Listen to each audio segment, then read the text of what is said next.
Hello, ladies and gentlemen. Welcome to another Indie Friday. This week, I bring to you The Binding of Isaac.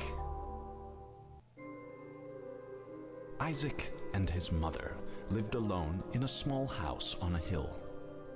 Isaac kept to himself, drawing pictures and playing with his toys as his mom watched Christian broadcasts on the As television. she is wont to do. Life was simple, and they were both happy. Aww. That was until the day Isaac's mom heard a voice from above.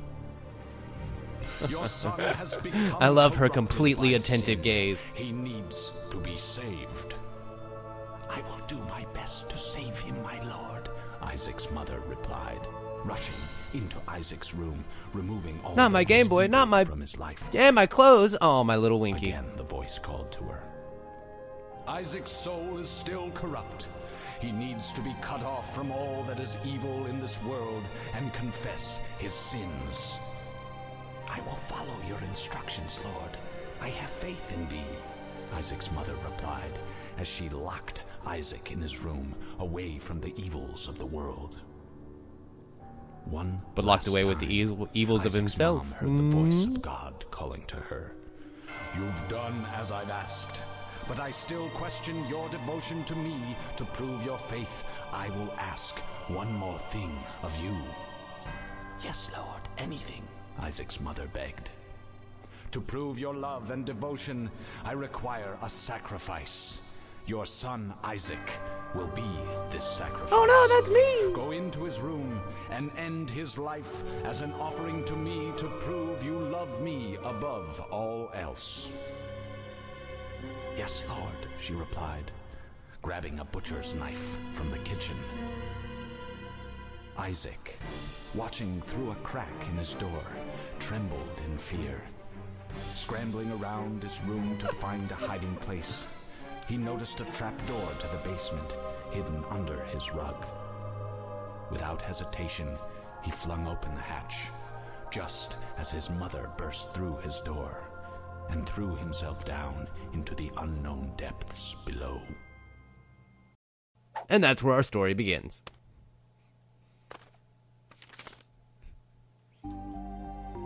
Welcome, ladies and gentlemen. Happy Friday, or Saturday, or whenever I happen to get this video out. I'm sorry. It's the return of Indie Friday, and this week I'm bringing to you The Binding of Isaac. I happen to have the Wrath of the Lamb DLC, which I'll talk about the differences here in just a moment. But I, Ruddy, love this game. I've been playing the absolute crap out of it. To me, it's a new classic. You know, I mean, how long does it take for a game to become a current hit to a classic hit? I don't know, but I'm going to say that this one is going to become a classic. It was put out on September 28th of 2011. The Wrath of the Lamb DLC followed it on May 28th, 2012. And it was made by Edmund McMullen and Florian Himsel. Edmund McMullen, God, that is a lot of M's, was also the CEO of Team Meat, who made Super Meat Boy. Also an excellent game. It's a very difficult little platformer. Really, really fun. Go check it out if you haven't played it. But Binding of Isaac is a action-adventure, roguelike, dungeon crawler, item collection, really just messed up from the word go game. That's a hell of a lot of fun. It has 100 some odd different items that you can pick up, around 50 some odd different enemies that in the Wrath of the Lamb DLC they added a whole bunch more, and it features a whole bunch of different stages that you go through to the game to get to Mom, where you have to defeat her and make your way on through the game. As you can see, I've already beaten Mom once, but that took something like, let's see here, 50 some odd deaths-ish, and to get that far, so it is a ruthlessly difficult game. But real quick, as I want to do, let's check out the options. It's very, as you would expect, low-key. Detail, high, medium, low, or auto settings if you're brave. The screen resolutions are a little funny. I'm having to do this different than I usually do most games. I'm actually having to capture the entire screen and then just crop it later in Premiere and put some sidebars on it because I hate black bars on the side. And so you can either put it in full screen, where it does that, does basically how it's presented to you right now for you, or you can do it in windowed mode in one of these various resolutions here. I'm choosing the biggest one possible, so that way when I edit it, it looks fine, but it could be a little weird. Obviously, you can turn the music on and off, but you can't turn the sound effects on and off, interestingly enough. And you can just mute the entire game, so I guess that does the work for you. If you want to look at the controls, quote-unquote, you can either turn lefty flip on and off, which I'll explain that in a minute. I think azerty means if you're using a European keyboard. I'm not 100% sure. Note to self, make a little annotation there. And you can use a gamepad, but it encourages you to Google it to figure out how to do it. So, with that out of the way, let's jump right in, shall we? You can choose from one of 6 different characters here. I think they originally had 4 and then added 2 more in the Wrath of the Lamb DLC. I have Isaac, Magdalene. I don't have Cain or Judas. I have Eve, but I don't have Samson. It does give you one way of unlocking them. I think 1 or 2 of them are also unlocked by just story progression. But let's go in. So, as it said right in the very beginning, we jumped straight into the basement, and that's where the actual game proper picks up. Now, it says here that you move with the W, A, S, and D keys, and you attack with the arrow keys. But if you choose the lefty flip, obviously that's exactly what it would influence. It would switch those two. You can use your bombs by either pressing E or Shift, which I'm not going to use right now because they're very valuable. And you can also pick up activatable or passive items. The activatable items going in the space section up in the top of the screen and used with the space bar. Sorry, that is a massive information dump. But this game is basically, like I said, an action-adventure roguelike dungeon crawler that is inherently Legend of Zelda minus the in-between dungeon sections. Like the classic Nintendo Legend of Zelda, overhead, running through the dungeon, exploring, picking up items such as the bombs and the hearts that replenish your life, and coins and keys and items that upgrade your abilities, like these brass knuckles here that do called Tough Love, that occasionally makes my shots shoot out teeth. Come on, teeth. Give me a, there it is. Yeah. And so that does extra damage. I think it actually does splash damage too, but you pick up a whole bunch of items as you progress down through the dungeon, and it makes you stronger, and it makes you able to survive as you go down, because as you would imagine, the levels get progressively larger and more difficult. You encounter more and more of these sub-bosses, but you're kind of rewarded for taking them on, because when you beat them, you usually get bonuses, as you will. Oh, crap. It's this one. And it's interesting to note, just how many not necessarily classic game references there are, but definitely classic game mechanics. I mean, these are clearly asteroids here that keep breaking apart into smaller and smaller bits, and doing damage, and they move faster, and so on and so on.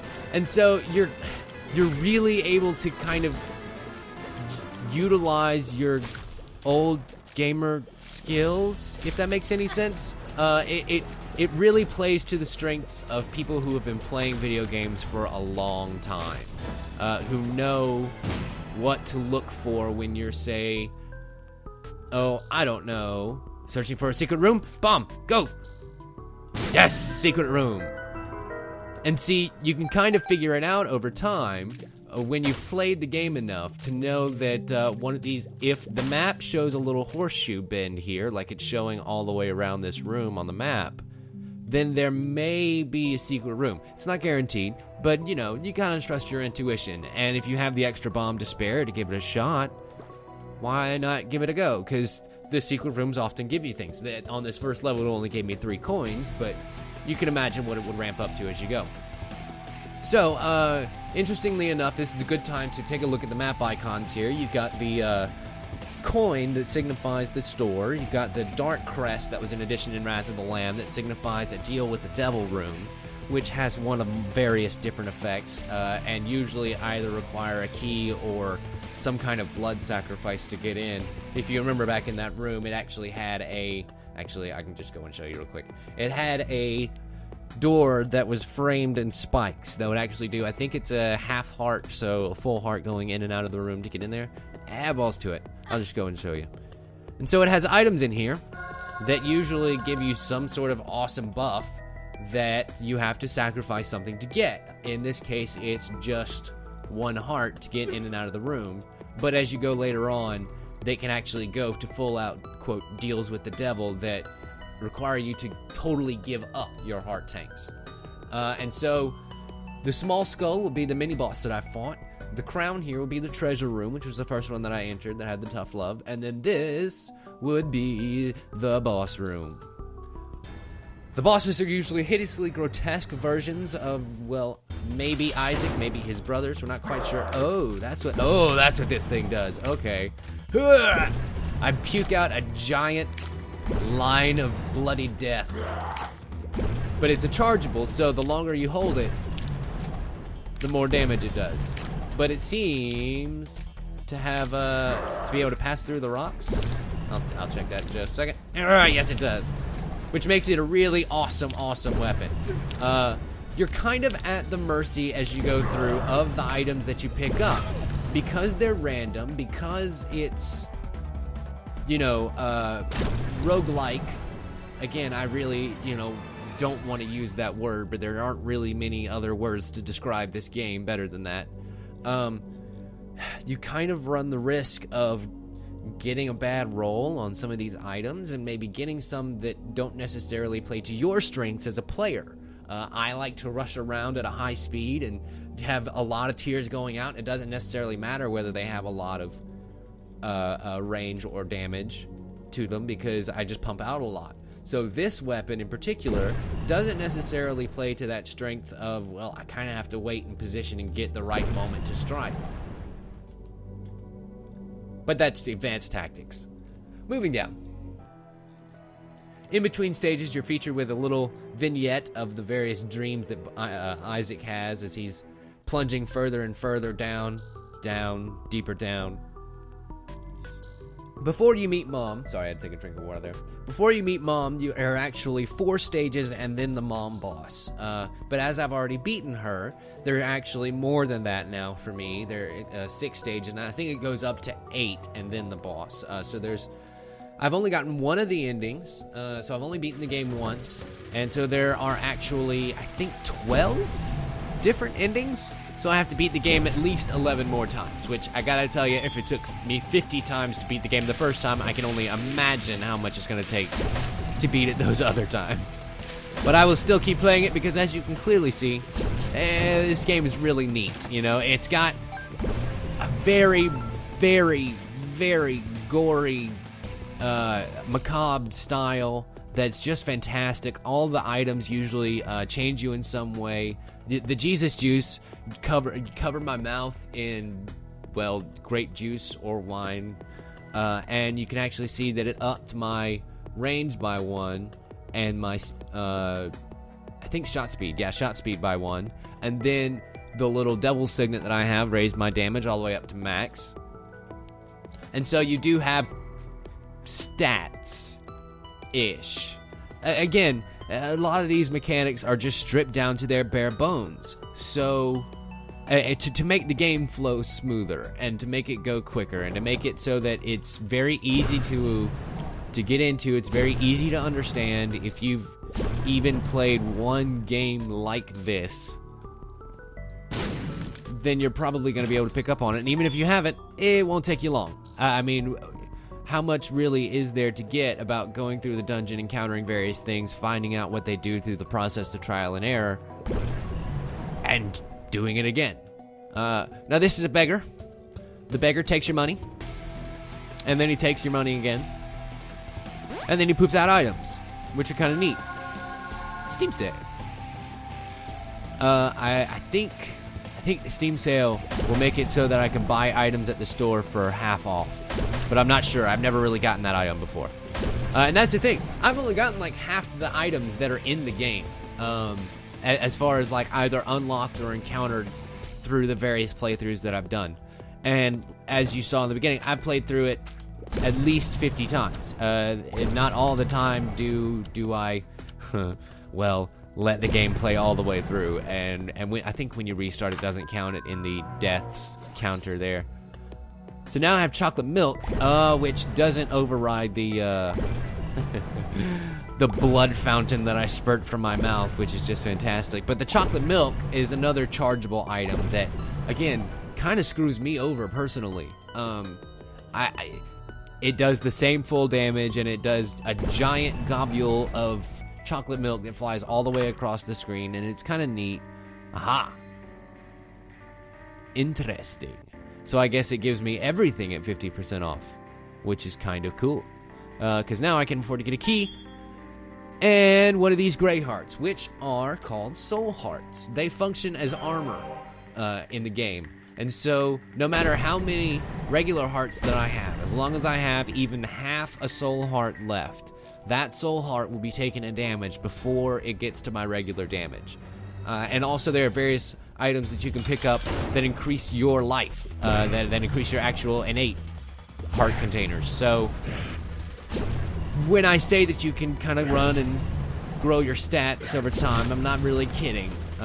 You do kind of get stronger as you go through. This dog food, for example, that is dinner, and increases my heart by 1. So now I have the other soul heart that I picked up from the boss, as well as the 4th heart container.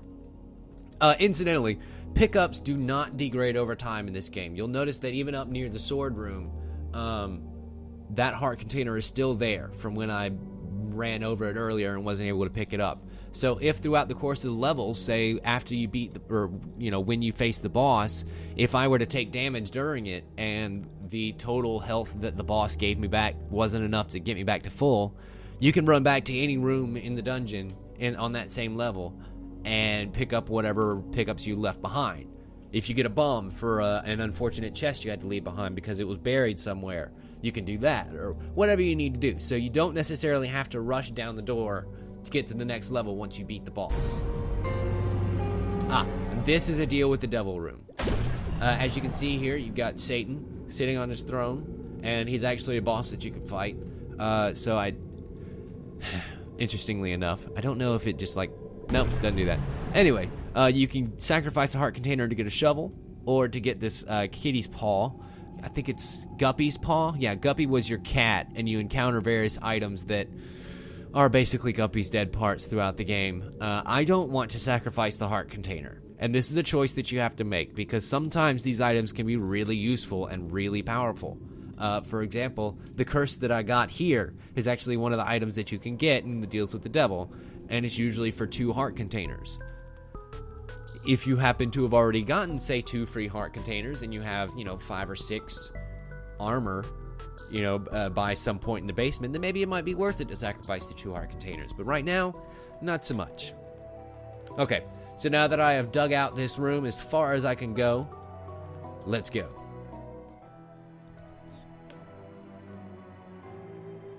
You'll also notice that deal with the devil room was a one-time thing, so when I came out of the room, it disappeared. If you choose not to take it, then you choose not to take it. Aha! What are these? The Dead Sea Scrolls. These are an activatable item, and they go in that space slot.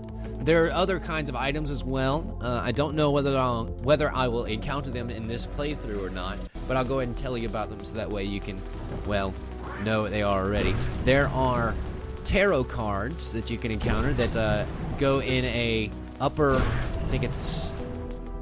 right-hand spot on the screen, and hopefully you'll see one of these picked up items.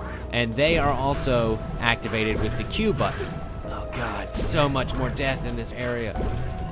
And when you activate them, they have a set of predetermined... Oh crap, I can't get to it. Predetermined effects that kind of correspond-ish with their tarot-ish. And usually you have to either use them or look them up to figure out what they are. This game isn't really detailed with the things that it gives you. It kind of expects you to be able to figure it out. Pills are another things that you can pick up. Pills are interesting in that they also have a set effects. Like, they have 8 different effects that are set when you begin the game. But which color they correspond to is randomized each time you restart the game. If you die, if you exit, whatever the case may be, the pills are reset. I think it has like 5 positive effects, 1 neutral, and 2 negative. Don't quote me on that, but I'm pretty sure that that's the case. And so my odds are good. Let's give it a shot. Speed up. All right. That increased my speed by 1, which is definitely helpful. As you can see, it pays to be speedy as you go around because you can avoid damage much easier. This is rotten meat, and it's another health increase item. Oh god! These things are my least favorite enemies in the game. They look so cute until they start charging you, and then they're vicious. Oh. Bloody puke shall save me, though. Okay. These rooms are interesting in that they give you a treasure, and then they challenge you. You have to escape with the treasure. And it's usually 3 waves of increasingly difficult enemies or 1 boss. I think the 1 boss is rather rare. I've only gotten that once or twice. And it's usually one of the sub-bosses that I fought earlier, like Pride or Sloth or something like that. Woohoo! So, having redisposed of the monsters, exit our hero through the front door. Stage right. So we've got the treasure on this room now. We've gotten the challenge room, which gave us extra life, which is always good. I can line up down here and pierce through these. Come on. There we go. Dang. These enemies are annoying because they actually like crouch down and resist damage and God. But that is not an uncommon video game thing. There are many enemies that have been in many different games like this throughout the years that have had that mechanic. And so, if you can't figure it out innately, that you have to go in here and wait for them to come up, then you know that, you'll learn that very quickly. If you don't know that from your previous experience, then you'll learn that very, very quickly. And I appreciate that about this game, that it kind of, plays to the strength of the video gamer, as it were. It definitely doesn't make you, I guess, learn new mechanics isn't necessarily the right word, because it's definitely got some new mechanics in here, but it doesn't throw you into unfamiliar circumstances. Most of these scenarios you've played in some game before. Most of these enemy types you've encountered in some game before where their mechanics are somewhat similar. These little bomb bugs, for example, explode when you kill them. And the red ones explode in a little blood fountain that it sprays out in a hexagonal pattern.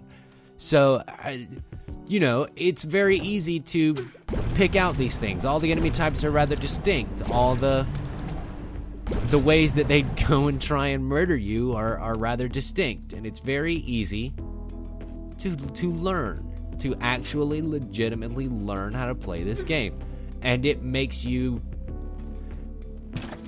feel smarter when you come out of it, I guess, for beating it. Which is very weird considering how just utterly macabre this game is. To come out of it feeling, what the hell? How did that happen? Did my bugs do that? I'm not sure how on earth that happened. I'll have to go back and review that game footage. But, anyway, as I was saying before I was so bombly interrupted, this game is really good at kind of playing to your strengths, playing to the strengths of the video game, as it were. And so it becomes really easy to figure out, oh god, that was an active bomb, I should avoid that and not get killed. That this room is probably more dangerous than all the rest, you should be careful of that. And now we're gonna face another boss here. Isaac versus Chub. Oh god, oh god, no, I have not faced this one before. Chub is the father of my least favorite enemy, and that makes him my least favorite enemy's father. Go! Die!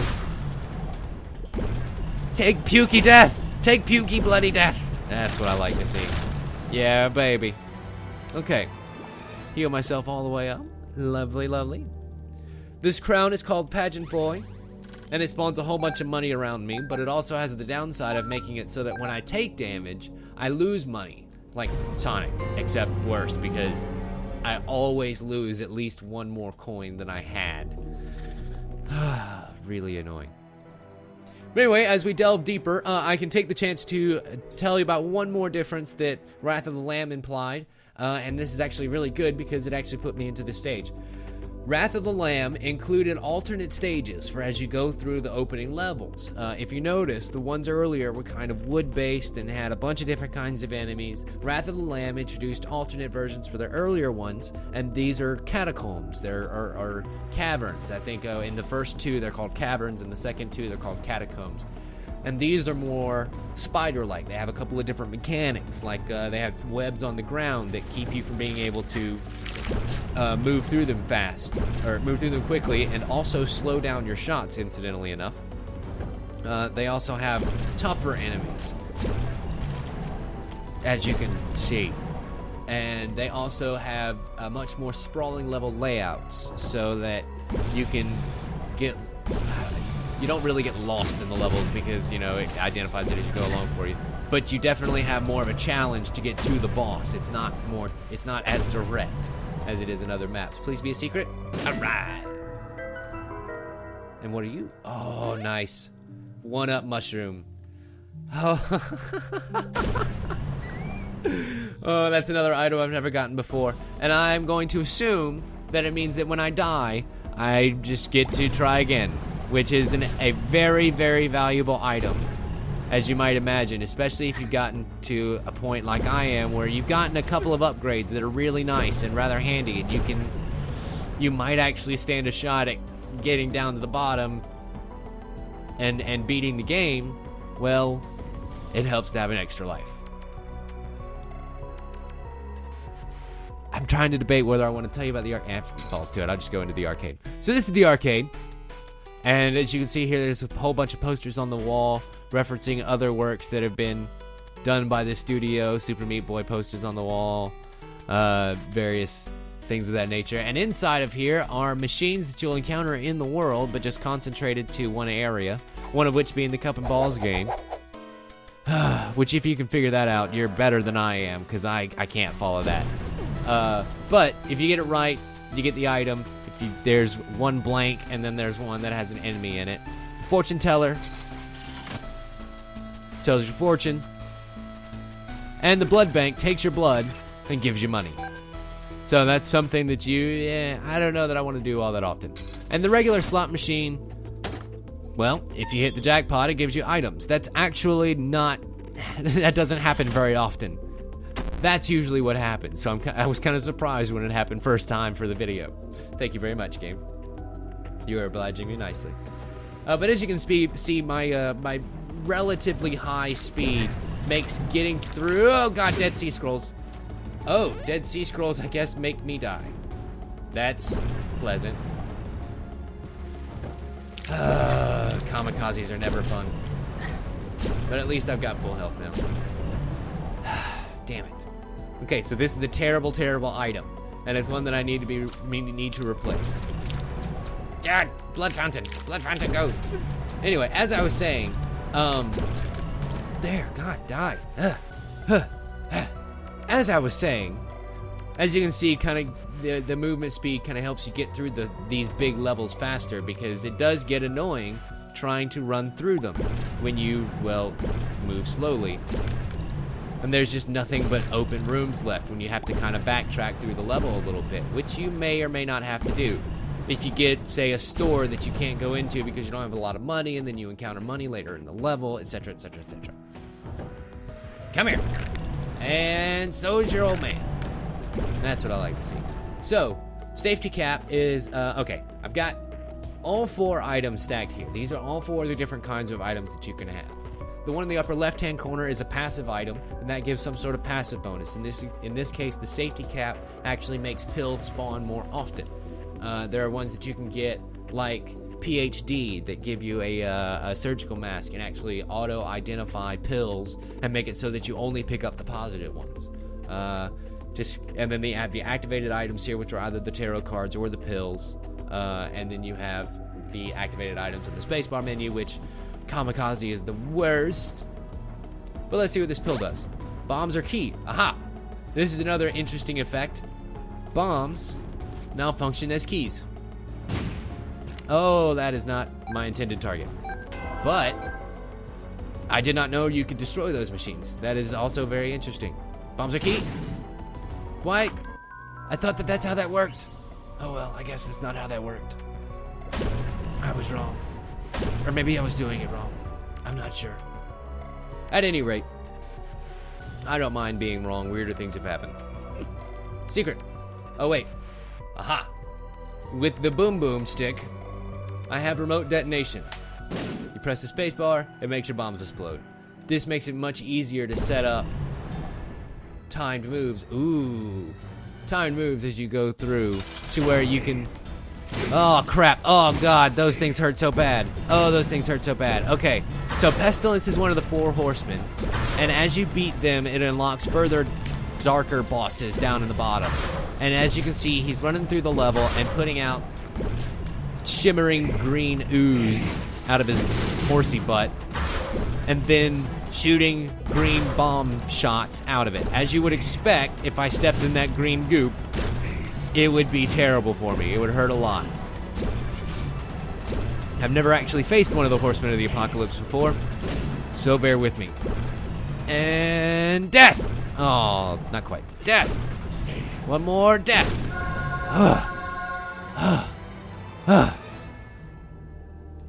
I unlocked a new item.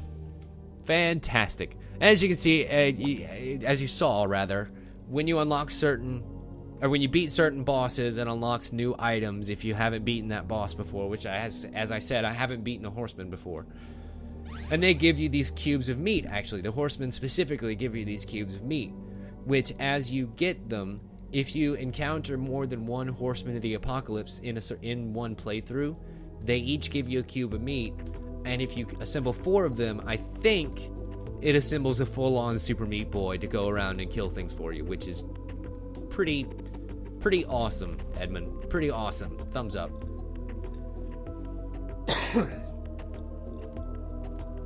I never like to leave a level fully unexplored. Ah! This was a mistake. Damn it. Why did that TNT not explode? There we go. That's what I meant to do. Much better. I don't know that I care for the safety cap because, quite frankly, come on, bombs are key. Please work. No, why is it not working? Oh well, I'll have to look that up later. I don't know that I care for that safety cap because it's making it so that other items that would spawn don't. And that's never a good thing. Because you never know when you might have just missed a soul heart or something. I have a crap ton of extra money, and since I can't get in the store, I might as well take up the beggar on his offer. Damn it, now I have to do it again. Okay. Oh, he gave me the compass. The compass is a useful item because it actually shows you the location of the various item rooms in the chamber. It doesn't show you the secret rooms, and it doesn't show you the full map layout. But as the compass did in Legend of Zelda, yeah, that's a comparison you'll find yourself making a lot.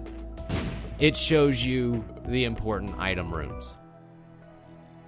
So we're continuing on down here. I guess I'm gonna go until I die or I get all the way to the end. So I guess we're in it for the long haul here. The music in this game is really fantastic as well. Oh my god, the enemies are gonna start getting a hell of a lot harder here.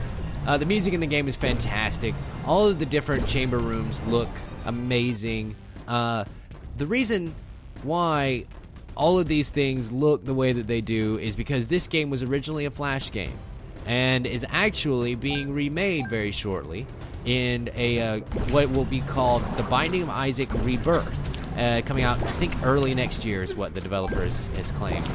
And it will actually take the game out of Flash, put it in its own engine, upgrade it to 16-bit graphics, and add in basically the same amount of stuff that Wrath of Lamb added in, basically making the game now 3 times the oh crap size it originally was. What is he doing? Why is he chasing me? Also, I thought he was chasing me. Turns out I had bad luck in my run pattern. Now he's gonna come up here. All right, that's how that works. I guess let's take the pill. All right. So Balls of Steel, as you just saw, gives you 2 soul hearts, which is always awesome. Bombs are key. Why? Bombs are key, but you don't work. I wonder if it only works in the room that you use it in, like most pills do. Some of them give you effects that last for a while. Some of them give you effects that only last one room. And I guess bombs are key is one of those that only lasts one room, which is sad, because now I wish I had saved it and figured that out earlier. But what are you gonna do? Come on, die, God, there. I don't have enough health to get to that deal with the devil room, so to hell with it. And secret room. Nope, damn it. What are those guys? As I'm getting down to these chambers that I've never played before, I'm finding myself more and more engaging enemies that I've never faced before, and I'm just having to kind of wing it with my tactics, so bear with me if it looks like I kind of suck, because I do. Oh god. Okay. You see what I mean by I keep dropping coins as I get hit, which is sad because I had a crap ton of coins before A, I gave them all to the beggar, and B, before I started getting hit a lot. Give me my coins. I'm a greedy fucker. Oh, these mask things. These mask things are really bad, and I have never figured out how to beat them. Mask and hearts. I wonder if you have to kill the heart. Yes, you do. That's exactly what you have to do. Which is sad, because normally you don't have piercing shots like this. So this would actually be a lot tougher if I didn't have full mouth laser blasts. Ooh. And get another speed up. Fantastic. Okay, so we have a line of these little things, and if you shoot the line in the middle, it'll actually break up the entire line. But since I have my nice little penetrating shots, it actually makes a lot more sense to do what I just did and destroy the whole lot in one go. What can I say? I'm good at strategery. So as we go in here, I still have my 50% off item. And this is one of the special little items here, Notches pickaxe, I think, or notched pickaxe, one of the two. And it actually allows you every so often to hammer one of these bricks away. Quite frankly, it's not worth the 7 cents, so I'm not gonna go for it. But it is a neat little homage and tip of the hat to where it belongs. Do I want to try and blast my way to this chest? I kind of really do. Just to see what's in there. I've got enough keys to where I can sacrifice one to get the chest and still get in the treasure room. Damn, that's a crap ton of bombs. Thank you very much.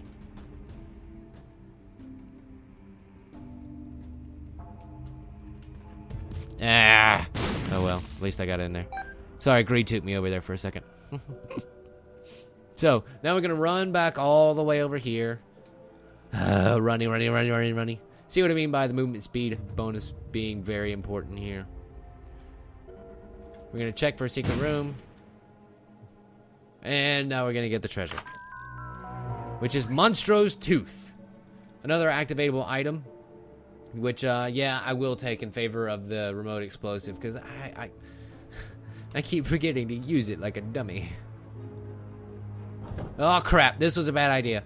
Monstro's Tooth tells Monstro, one of the bosses, to come down and squish your enemies dead, doing a hell of a lot of damage, and usually at least half damage to a boss, especially one of these later ones that would have higher health. I think it would do more to an early boss, if not kill it outright, if you find it early.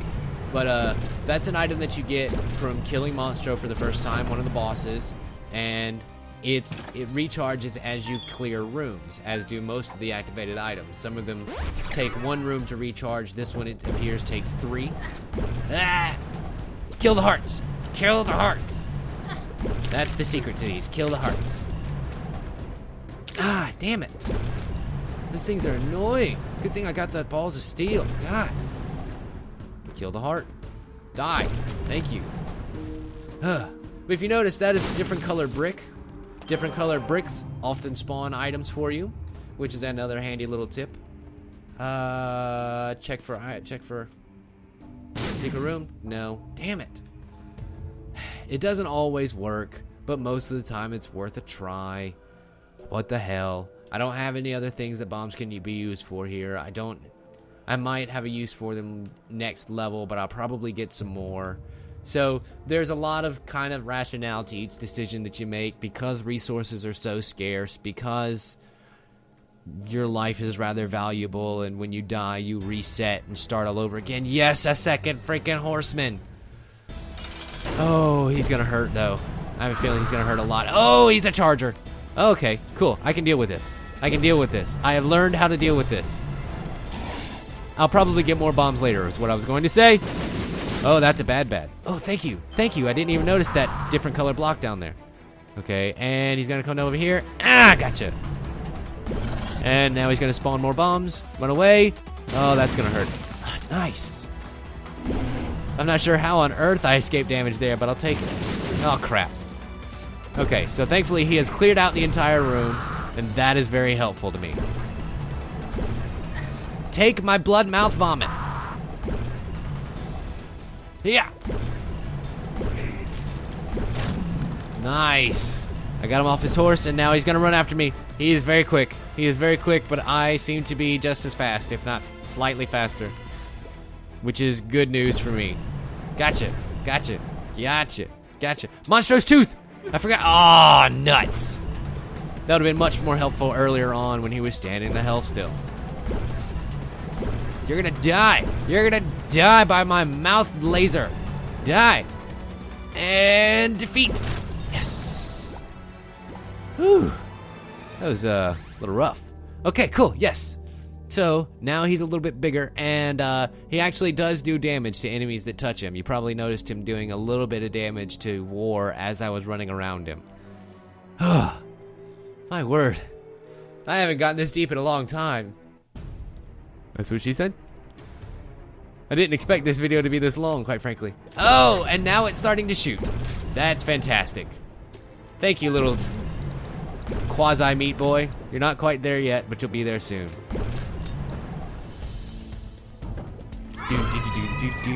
Oh, these are... I read about these. These are guardian angels. And they are terrifying. Their shrieks seek to ruin men's souls. And they are extremely annoying because they teleport around everywhere. Oh my god, what the hell?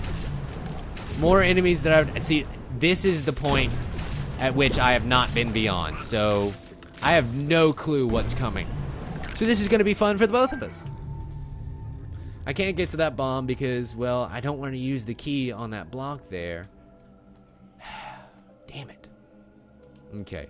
I guess I can go into this room over here and see where this takes us. Oh, it takes us into a room of death. Yes. I don't want to use Monstrous Tooth until I have to. Because it does take 3 rooms to recharge. And you don't always have 3 rooms before you're going to need it. For real. When you just, use it frivolously because you think you need it. All of a sudden, you're left with a monster that absolutely ruins you. And would have been great to have had that item for. Yes. Incidentally, you can use the terrain to cross some of these little divots here. If you have the bomb so that it's above the thing and facing away from the hole, it won't work. It has to be on this side of the dirt. So that way it does blow itself into the hole. I don't want to go into the boss room yet. So we're going to go this direction. Destroy. Death. Oh, these brains are bad. These brains are bad because they layer the floor in that layer of don't touch stuff. Which is horrible. Also, I can't get that key.